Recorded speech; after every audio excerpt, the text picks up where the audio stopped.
April മാസത്തിൽ നടക്കുന്ന ലയോ 14 പാപ്പയുടെ ആഫ്രിക്കൻ സന്ദർശനത്തിൽ അൽജീരിയ, അന്നബ നഗരങ്ങളും ഉൾപ്പെടുന്നു.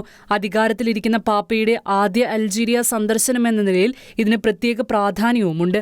ഒരു കാലത്ത് പ്രാചീന ക്രൈസ്തവ പാരമ്പര്യത്തിന്റെ കേന്ദ്രമായിരുന്ന അൽജീരിയ ഹിപ്പോയിലെ വിശുദ്ധ അഗസ്റ്റീന്റെ ജന്മഭൂമി കൂടിയാണ്.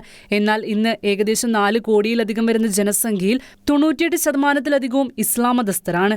20-ാം നൂറ്റാണ്ടിന്റെ തുടക്കത്തിൽ പ്രത്യേകിച്ച് കബേൽ സമൂഹത്തിനിടയിൽ ഇവാഞ്ചലിക്കൽ ക്രൈസ്തവ സമൂഹങ്ങൾ ചെറിയ വളർച്ച കൈവരിച്ചിരുന്നെങ്കിലും കഴിഞ്ഞ ദശാബ്ദത്തിൽ സാഹചര്യം മാറി. റിപ്പോർട്ടുകൾ പ്രകാരം 40-ലധികം പ്രൊട്ടസ്റ്റന്റ് പള്ളികൾ അടച്ചുപൂട്ടപ്പെട്ടു.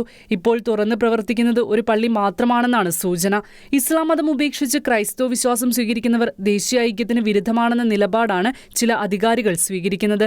2017 മുതൽ മറ്റു മതവിശ്വാസങ്ങളുടെ ആരാധനകൾക്ക് നിയമപരമായ നിയന്ത്രണങ്ങൾ ശക്തമായി. വിശ്വാസം സ്വീകരിക്കുന്നതോ പ്രാർത്ഥനകൾ നടത്തുന്നതോ വിശ്വാസ പ്രചരണം എന്നിവയ്ക്കെല്ലാം തടസ്സങ്ങൾ ഉയർന്നു. ക്രൈസ്തവ സോഷ്യൽ മീഡിയ സമൂഹങ്ങളെയും സർക്കാർ നടപടികൾ ബാധിച്ചു.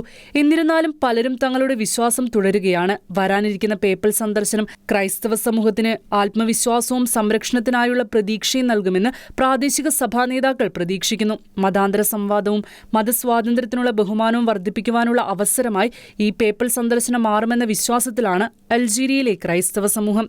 International desk, Shekinah news.